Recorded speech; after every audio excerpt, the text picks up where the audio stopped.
então no texto, no livro de Apocalipse, capítulo 3. Acredito que você já está com a sua Bíblia em mãos. Vamos lá. Nós vamos ler a carta à igreja de Laodiceia, né?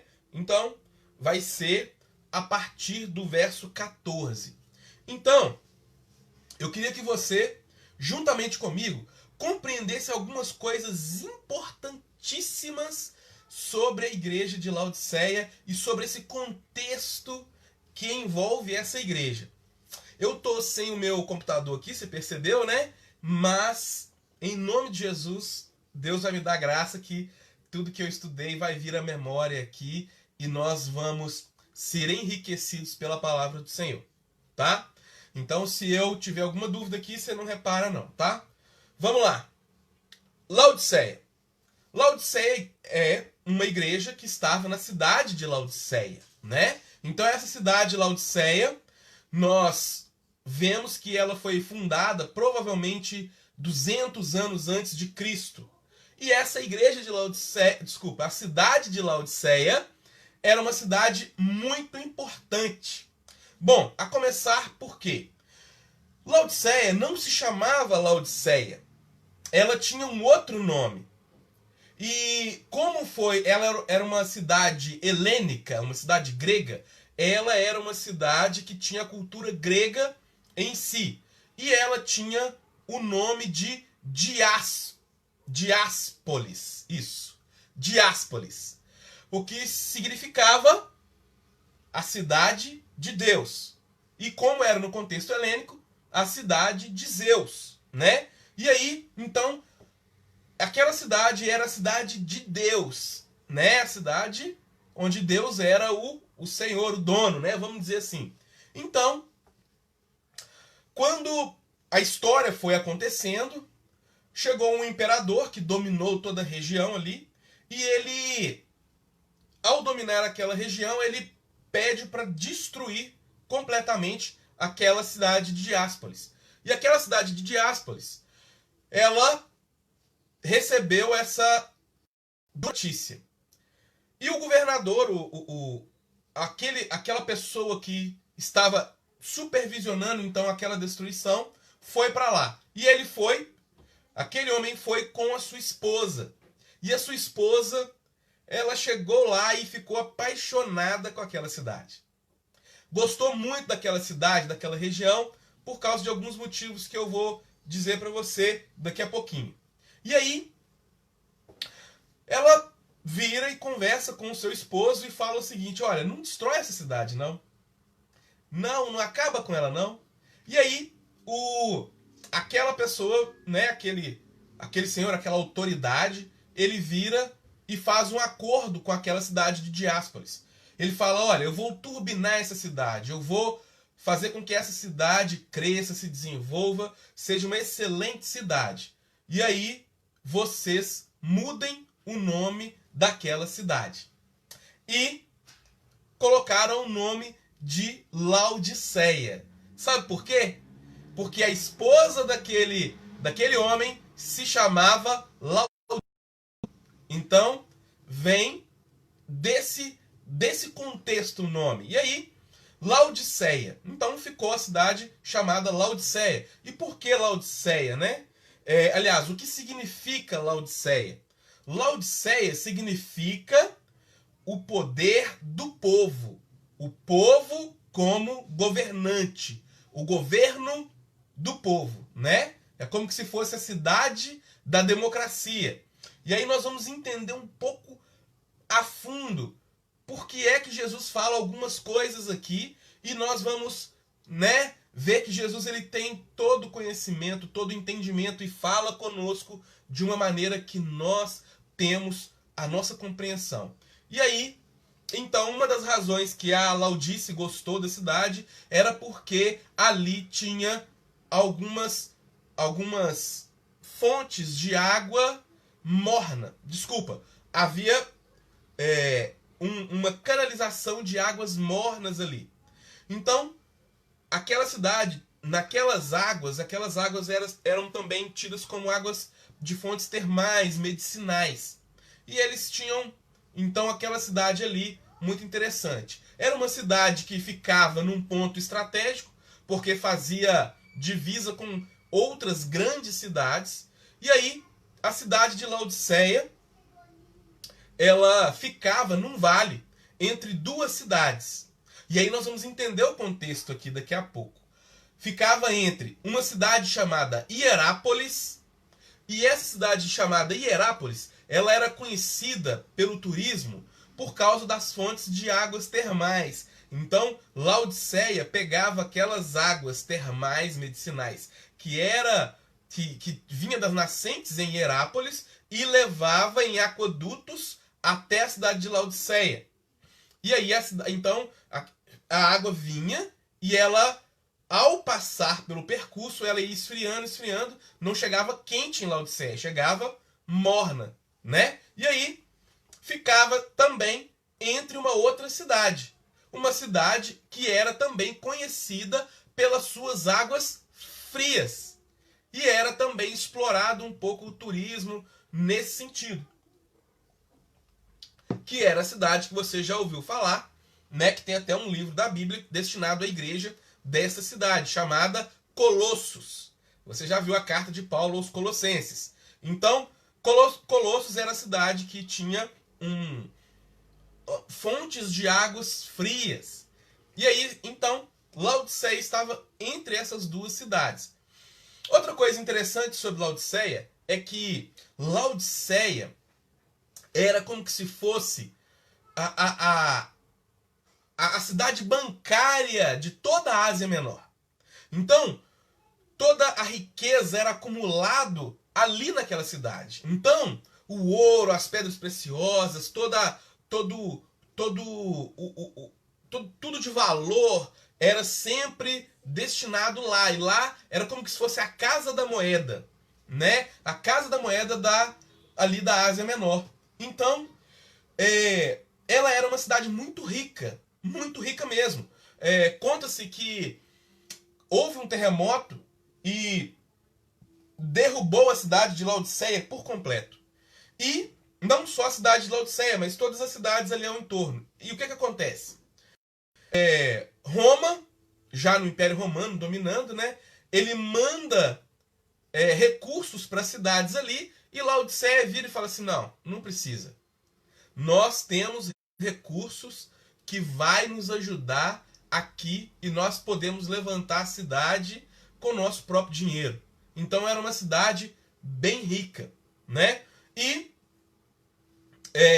também uma outra coisa interessante na cidade de Laodiceia era que lá eles tinham uma técnica muito interessante que eles conseguiam desenvolver a chamada lã negra. Eu não sei ao certo essa área da indústria têxtil era muito forte, porque eles eram únicos que dominavam essa técnica de transformar lã em lã negra. Então, eles tinham também essa máquina econômica girando, né? Além também de ser uma cidade que tinha um grande polo médico. Por causa dessas fontes termais, essas águas medicinais, as pessoas iam lá para se tratar. E lá, em Laodiceia, havia uma grande escola de medicina oftalmológica. E eles conseguiram extrair daquelas fontes termais um produto que era chamado de pó frígio. E esse pó frígio, eles conseguiram transformá-lo em um colírio que trazia cura e tratamento para várias doenças oculares. Então, Laodiceia era conhecida, né, mundialmente ali no mundo da época com essa propriedade. Então, eles tinham essa escola oftalmológica muito forte e que se destacava nesse contexto todo aí.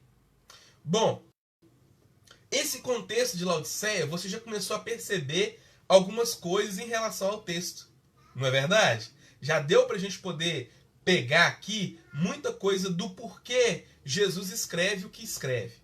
E aí Jesus ele escreve para aquela cidade aquela igreja naquele momento. Mas nós vemos que tem uma conexão direta com a nossa igreja hoje. E eu quero relembrar que a igreja não são 4 paredes, a igreja somos nós. E aí eu quero dizer para nós o seguinte, que tem aplicações diretas para nós hoje. E aí eu quero que a gente comece a ver o texto sagrado então. O verso 14. Olha só.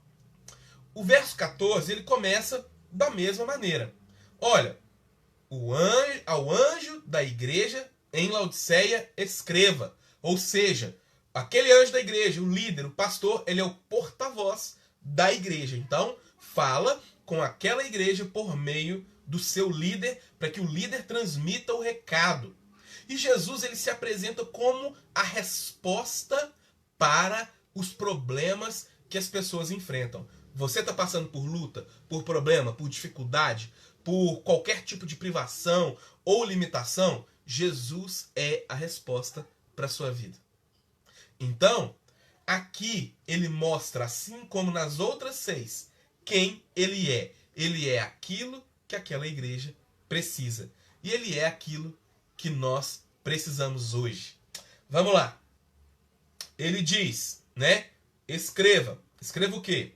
Estas são as palavras do Amém. Olha só. Quando ele fala, o Amém é aquele que tem a palavra final.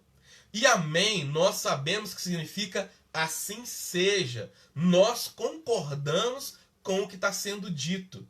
Então ele é o Amém, ele é o sim, ele é o assim seja.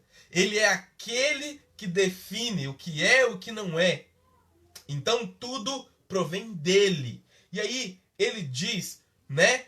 Ele sendo o Amém, a testemunha verdadeira, fiel e verdadeira. Olha só, a testemunha fiel e verdadeira. Ele é a verdade, é aquele que testemunha, é aquele que comprova, é aquele que diz a verdade, né? A testemunha, ela diz a verdade. Quando vai no juramento lá no juiz, a gente, né, antigamente colocava a mão na Bíblia e ele falava, né? Você promete dizer a verdade, somente a verdade e nada mais que a verdade, né? Então, é isso, a testemunha diz a verdade. Ele é a testemunha fiel e verdadeira. Esse é o Senhor Jesus. E aí, também, ele é o soberano da criação de Deus. Olha, ele é o soberano, é aquele que tem a primazia sobre toda a criação de Deus. Sobre tudo que Deus criou, ele tem a autoridade. E quando Jesus morre naquela cruz, ele toma de volta toda a autoridade que Adão, ao pecar, cedeu ao diabo.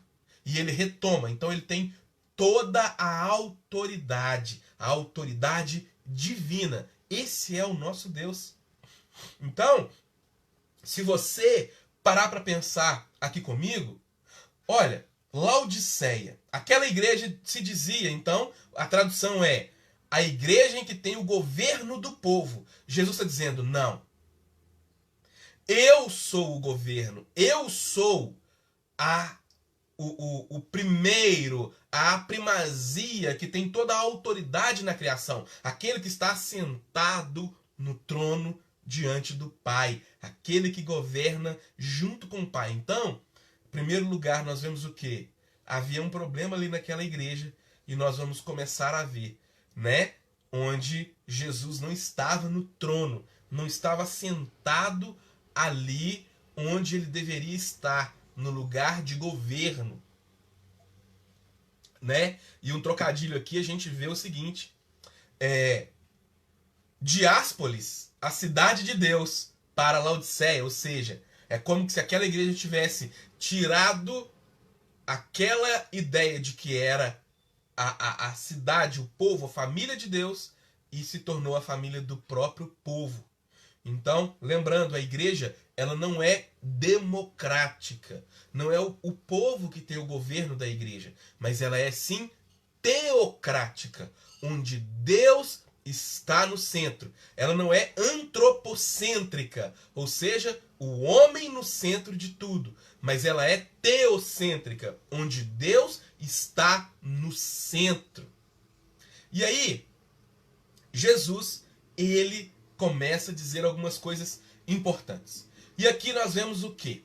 Os estudiosos, eles dizem que essa carta à igreja de Laodiceia é a carta mais dura, mais pesada do Senhor Jesus, de todas as 7 cartas.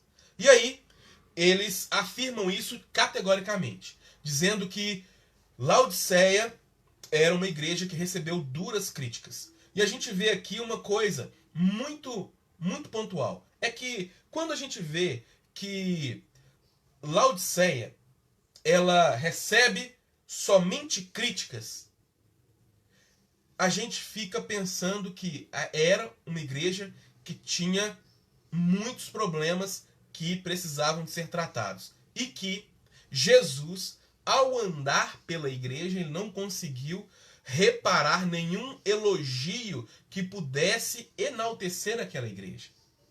Isso já dá uma reflexão pra gente pra semana inteira. Uma igreja em que Jesus não tem um elogio, ele não elogia aquilo que aquela igreja é ou faz. E eu não digo 4 paredes, eu digo aquela união de pessoas. E aí, algo interessante é pensar o seguinte. Jesus aqui, ele vai trazer algumas coisas sérias, mas ele não vai apontar outras coisas que haviam em outras igrejas. Como, por exemplo, nós vemos aqui nas outras 6 que haviam envolvimentos com imoralidade sexual. Havia pessoas que estavam na igreja, mas que induziam intencionalmente os outros ao erro. Haviam pessoas que mexiam com ocultismo e com magia negra, com coisas abomináveis a Deus. Haviam pessoas que tinham problemas seríssimos de envolvimento com a vida cotidiana e que deixavam Deus de lado. A ponto do amor a Deus esfriar. Nós vemos então que em Laodiceia não tem nenhum tipo dessa crítica. Por isso nós podemos entender que aos olhos das pessoas era uma igreja muito boa. Era uma igreja excelente. Era uma igreja que agia. Era uma igreja que estava atuante. Era uma igreja que era até bem vista pela sociedade. Porque aqui também nós vemos algo tão sério que você pode aplicar isso para a sua vida. Olha, o diabo ele é muito, muito sagaz, muito esperto. E ele vai tentar minar a sua vida com Cristo de todas as maneiras. Olha, aqui o diabo ele não leva pessoas para induzir os cristãos ao erro. Ele não leva pessoas para ensinar doutrinas de imoralidades sexuais e de perversão.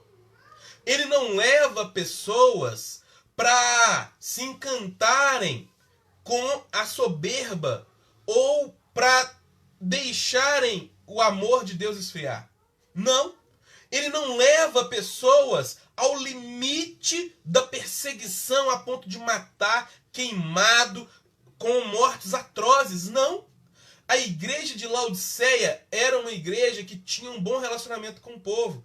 E o diabo entende isso.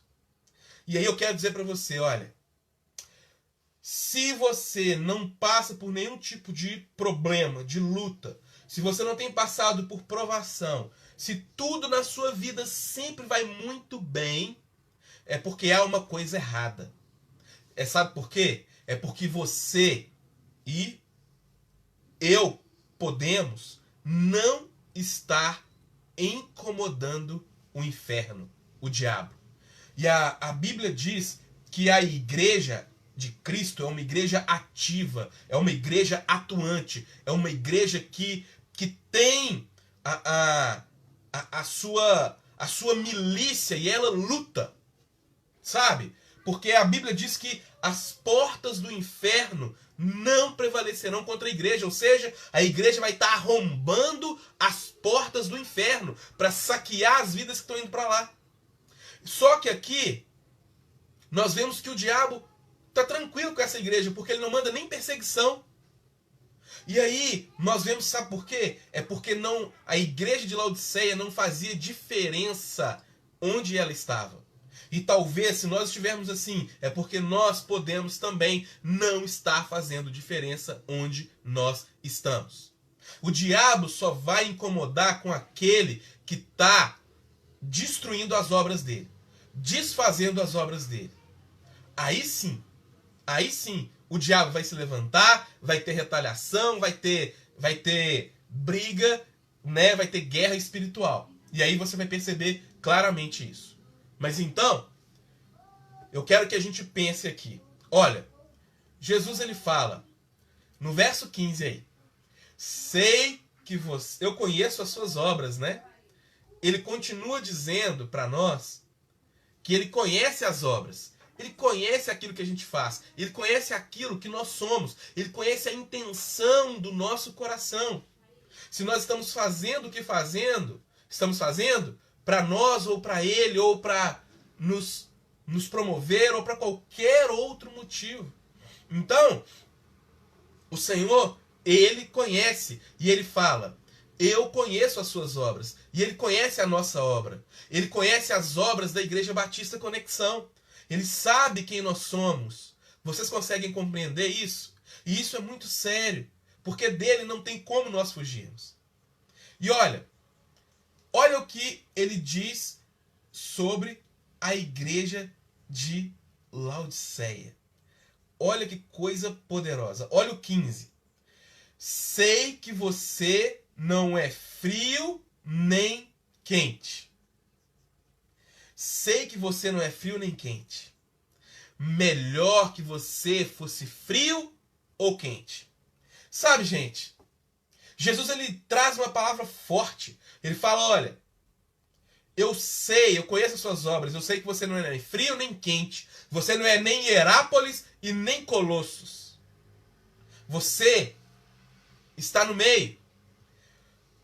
Quem me dera se você fosse frio ou se você fosse quente. Sabe por quê? Porque, olha, Jesus, ele prefere que você e eu sejamos frio do que nós sermos morno. Olha que interessante. Ele fala, olha, quem dera se você fosse frio ou quente. Claro, Jesus quer que nós sejamos quentes, aquecidos, fervorosos, vivos, avivados, cheios de Deus, cheios do Espírito Santo, cheios de vida, da alegria que flui do Espírito Santo. Sabe, ele quer que nós sejamos aquelas pessoas realmente vivas, que têm um relacionamento vivo com ele, que sente, que fala, que age. Aquela pessoa que tem um relacionamento intenso com ele. Mas ele fala, olha, eu sei que você não é nem frio, nem quente. Olha, quando ele fala, melhor se você fosse frio ou quente, é porque o que não é nem frio nem quente, não dá para Jesus atuar. Não dá para Jesus trabalhar. E aí eu quero que você percebe. Olha o 16. Então, ele fala, assim, porque você é morno. Olha só. Assim, porque você é morno, você não é nem quente, nem frio. Ele diz, porque você é morno, estou a ponto de vomitar você da minha boca. Você já bebeu água morna? As águas lá de Laodiceia, elas eram trazidas por um aqueduto. E por quê? Porque em Laodiceia não havia fontes de água. Não tinha água, ela tinha que trazer de fora. E aí aquela água quando chegava morna. E ela não era uma água boa para beber. Ela era uma água com gosto ruim. E aí, imagina uma água morna com gosto ruim. Você já bebeu isso? Jesus ele diz o seguinte, Laodiceia, você é uma igreja que não é nem quente nem frio, você é morno. E porque você é morno, eu estou a ponto de vomitar da minha boca.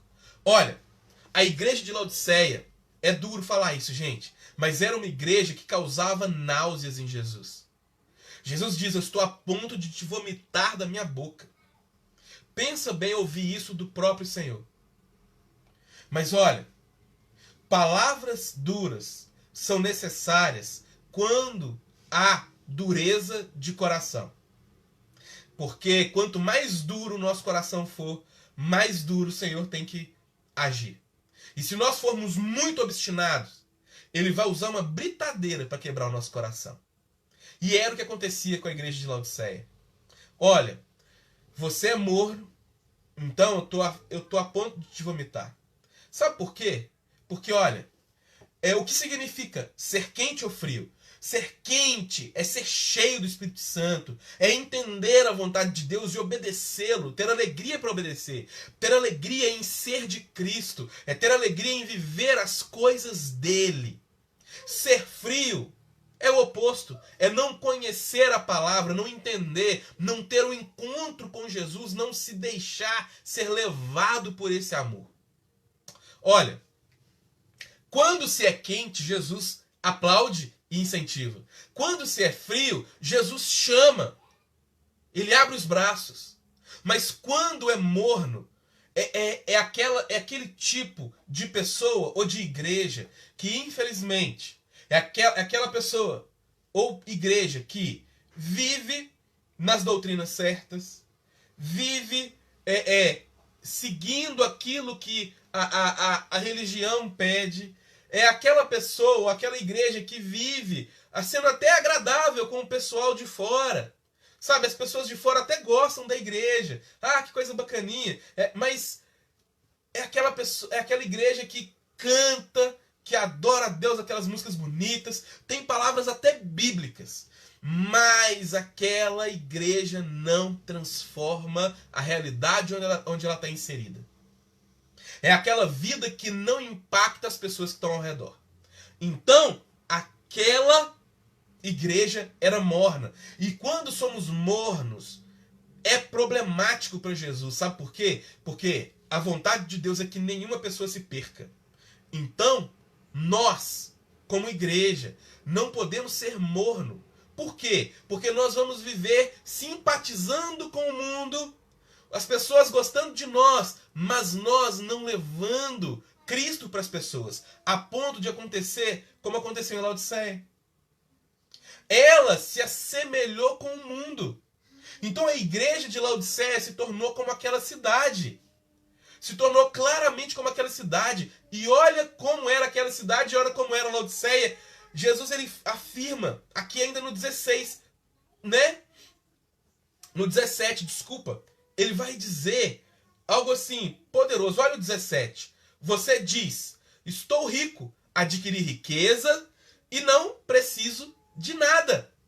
Era um problema em que a igreja de Laodiceia, ela se via bem, ela se via como que estava tranquila. Olha, eu tô rica, eu tô abastada, eu consegui adquirir riqueza, até juntando dinheiro, nós conseguimos viver bem, estamos aqui com um templo maravilhoso, com cadeiras estofadas, boas, legais, um som de alta qualidade, tudo muito bem, tudo tranquilo. E nós, então, nós também não estamos precisando de mais nada. Sabe o que aconteceu? Aquela igreja acomodou. Acomodou e não fez mais diferença. Então era como a cidade de Laodiceia. A cidade estava acomodada. E ela diz, olha, é muito sério. E olha o que o 17 vai dizer. Jesus ele diz as primeiras palavras. Ele diz, você diz. Era o que a igreja pensava de si. E era uma igreja que a gente fala que era em si mesmada. Que pensava sempre mais de si mesmo. E olha, nós percebemos claramente, nós percebemos notoriamente aqui que Jesus reprova essa igreja. Porque ele diz assim, olha, você diz, estou rico, adquirir riqueza, não preciso de nada. Mas não reconhece, porém, que és miserável. Olha que coisa profunda. Não preciso de nada, ela diz, mas não reconhece que é miserável, digno de compaixão, é pobre, cego e está nu. Olha que palavra, olha o que Jesus diz para aquela igreja. Ele coloca ali então um espelho dizendo, olha, o espelho que você diz de si mesmo não condiz com a realidade. Olha quem você é, porque eu conheço as suas obras, porque eu sou aquele que anda entre as igrejas. Jesus, ele diz. Então, olha que coisa profunda aqui. Ele vai atacar exatamente os pontos fracos da igreja em Laodiceia, e que pode ser os nossos pontos fracos. Olha, aquela igreja, ela estava se achando rica, próspera, bem-sucedida, uma igreja top, uma igreja padrão, uma igreja abençoada, onde todos queriam participar. Provavelmente tinham muitos ricos ali, muitos milionários. Mas Jesus diz, olha, você é miserável. Olha, aquela igreja, não percebia que ela era miserável. Jesus mesmo diz, você não percebe que você é miserável. Sabe, gente, quando nós estamos passando por problemas de caráter, por exemplo, e nós reconhecemos que temos esse problema, fica muito mais fácil para nós lidarmos com ele. Mas quando nós falamos, não, eu não tenho esse problema não, eu não sou assim não, eu não sou um mentiroso não, eu não sou adúltero não, sabe? É muito mais difícil, porque a pessoa não enxerga os próprios erros. É igual aquela pessoa que vira e fala assim, eu não preciso de Jesus não, eu não sinto que eu estou em pecado, eu não sinto que eu estou errando, eu estou bem. É exatamente esse caso. Mas Jesus diz, você é miserável. E aí, é digno de compaixão. Porque o orgulho daquela igreja estava arrastando no teto. E Jesus diz, você é miserável, é digno de compaixão. E aí ele diz, olha, o seu orgulho não é nada. Jesus diz, eu sou o soberano da criação. Eu sou o Amém. E aí ele diz também, você é pobre. Então, toda a riqueza de Laodiceia não tinha valor nenhum para Deus. Jesus, ele não via nada de bom naquela riqueza material. Era uma igreja que tinha os olhos voltados para a terra, porque Jesus fala, olha, você é miserável, pobre, cego. Por quê? Porque os olhos estavam voltados para o material, para o natural. E nós não podemos viver pelo que a gente vê, por vistas. Não é isso que a gente cantava naquele corinho muitos anos atrás? Não é aquilo que a palavra diz? Nós não vivemos pelo que vemos. Nós vivemos pela fé em Jesus. Nós olhamos olhando para o alto, onde Cristo está sentado. Não é isso? Nós não podemos olhar o mundo com os olhos materiais, porque todas as coisas desse mundo vão passar. Tudo vai passar, a sua juventude vai passar, o seu dinheiro vai acabar, os seus relacionamentos passarão por crises, o seu trabalho pode acabar, você pode ficar sem onde morar. Tudo é passageiro nessa vida. Então, construir a nossa vida com base aqui, com os olhos na terra, não faz sentido. Ontem, na nossa reunião de célula, o missionário Kleber falou uma coisa muito legal. Ele relembrou a gente que Paulo fala assim, olha, se nós tivermos os olhos voltados para as coisas materiais, se nós quisermos recompensas aqui na terra, nós somos dos homens os mais miseráveis, porque quando nós morrermos, tudo vai ficar. Tudo vai ficar.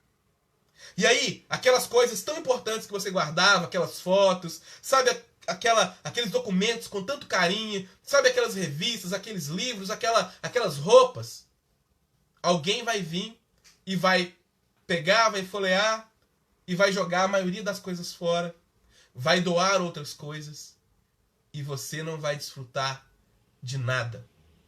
Toda a memória do seu celular vai apagar. E aí outra pessoa irá usá-lo.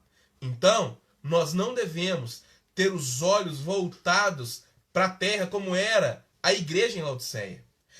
A igreja era pobre, cego e nu. E aí, Jesus ele diz que a nudez de Laodiceia estava posta, estava em evidência, as vergonhas de Laodiceia estava à mostra. E somente Laodiceia não via, somente aquela igreja não percebia. E aí, Jesus ele traz essa palavra tão forte para ver se aquelas pessoas se sacudiam e voltavam, reviam os seus casamentos, os seus caminhos e o seu casamento com Cristo mesmo, né? Com o noivo. E aí Jesus ele diz, olha que interessante. Ele diz no 18: dou-lhe este conselho. Olha, depois de falar essas palavras, de colocar a realidade, a verdade, aquele que é a testemunha verdadeira, ele colocou a realidade para a igreja de Laodiceia. E ele diz, como um cavalheiro, como um gentleman, ele fala, olha, eu dou-lhe esse conselho, cumpre de mim o ouro refinado do fogo. Aliás, antes de falar aqui, olha, aquela igreja era uma igreja que tinha entregado a vida a Cristo. Então era uma igreja que era salva. Aqueles cristãos já tinham Jesus em seu coração. Então eles já eram salvos. Para a salvação não há mais nada que nós podemos fazer. Nada. Jesus já fez tudo. Então, estamos ok. Nós teremos a vida eterna. Mas, Jesus está falando daquilo que nós podemos cultivar na nossa vida diante do Senhor. Ele fala, olha, agora que vocês estão salvos, terão vida eterna, eu te dou um conselho, igreja. Compre de mim. Compre de mim. Olha, diz de algo que é nosso. Diz que é uma atitude nossa. Diz de algo que nós precisamos fazer. De que nós precisamos agir. De que nós precisamos dispor. Quando nós compramos é porque nós atribuímos valor àquilo. Então Jesus está dizendo assim, olha, tira o valor com as coisas do mundo, com as coisas dessa vida, e venha viver os valores do reino, do meu reino. Então ele diz, por isso ele diz, compre de mim, ou seja, vem aqui, se interesse, se comprometa, se deixe fazer uma aliança comigo. Se dedique a algo, deposite algo aqui em mim. E o que Deus quer que nós depositemos? A nossa fé, a nossa responsabilidade, o nosso coração, o nosso amor, os nossos sonhos, os nossos planos, as nossas vontades. E aí ele diz, dou-lhe esse conselho. Compre de mim o ouro refinado. E aí é como que ele estivesse dizendo, esse ouro que vocês têm aí, ó, não vale nada. Compre o ouro que eu vou oferecer. E ele diz também, olha, detalhe, olha, e você se tornará rico. Então, ele diz, compre esse ouro. E ele diz, compre roupas para tampar essa nudez. Sabe? roupas brancas. Olha, a Bíblia diz, quando fala em roupas brancas, ela diz de santidade. Então, é uma vida de separação de todas as coisas do mundo e sermos separados somente para Deus. De vivermos para Deus, de obedecermos só a Ele. Não obedecermos nada nem ninguém que não seja o Senhor. E aí ele diz então, cumpre as suas roupas brancas para cobrir sua vergonhosa nudez. E cumpre colírio para poder voltar a enxergar. Sabe? Jesus ele está dizendo, olha, você está cego, está nu, está pobre, né? Eu tenho a resposta. Olha, cumpre esse colírio para ungir os seus olhos, para você conseguir enxergar. Então, ele traz ali o que é que aquela igreja precisava. O ouro diz dos valores de Deus, os valores eternos, os valores e princípios vindo de Deus. As roupas, santidade, para tampar as vergonhas da nudez do pecado. E o colírio para poder ungir os olhos, para enxergar, para ter a visão aberta dos céus. A visão espiritual. Uma vida em que nós entendemos a ação de Deus aqui na terra. E aí olha o 18. O 18 diz... o 19 vai dizer o seguinte. Olha, algo muito, muito interessante, muito, muito confortante. Ele fala no 19. Repreendo e disciplino aqueles que eu amo. Por isso, seja diligente e arrependa. Jesus está falando, olha, eu dou um conselho para você. Faça isso. Compre o meu ouro. Vista com a roupa que eu dou. Procure ungir os seus olhos com o colírio que eu tenho para dar. E olha, saiba que eu repreendo, ou seja, que eu chamo a atenção e que eu corrijo, eu direciono quando você estiver saindo da rota. Aquele a quem amo. Sabe, gente, nós só somos corrigidos porque nós somos amados. Então, tenha uma perspectiva diferente da correção do Senhor na sua vida. Não é para te machucar, não é para te maltratar, mas é por causa de tão grande amor que Ele tem por você, que Ele tem por mim, é que Ele nos corrige. Então, tenha isso na sua mais alta estima. As correções que Deus, que o Senhor Jesus te traz, não são porque Ele te odeia, porque Ele quer te quer mal. É porque Ele te quer bem, porque Ele te ama. É por isso que Ele corrige. Se Ele não corrigisse, Ele não faria nada. E aí, Ele traz um alerta para a igreja de Laodiceia, naquele texto famosíssimo que está aqui no verso 21, né, que as pessoas usam para falar de Jesus para quem não o conhece. Claro, aplica sim, mas Jesus está dizendo para aquela igreja o seguinte, olha, ele diz no 21, o 20, eis que estou à porta e bato. Se alguém abrir a porta, eu entrarei, cearei com ele e ele comigo. O que Jesus está dizendo é o seguinte, olha, eu estou do lado de fora da igreja. Vocês, vivendo dessa maneira, vocês me colocaram para fora da vida de vocês. E quantas vezes nós também vivemos dessa maneira, com as atitudes que nós tomamos, com as ações e as reações que nós fazemos de desobedecer a Jesus, nós estamos falando assim, Senhor, eu quero agora que você esteja fora disso. E aí, Jesus fala assim, olha, eu estou do lado de fora e estou batendo na porta. Porque Jesus é um cavalheiro, ele é um gentleman, como eu falei. Ele não vai arrombar a porta do seu coração. Ele não vai entrar à força.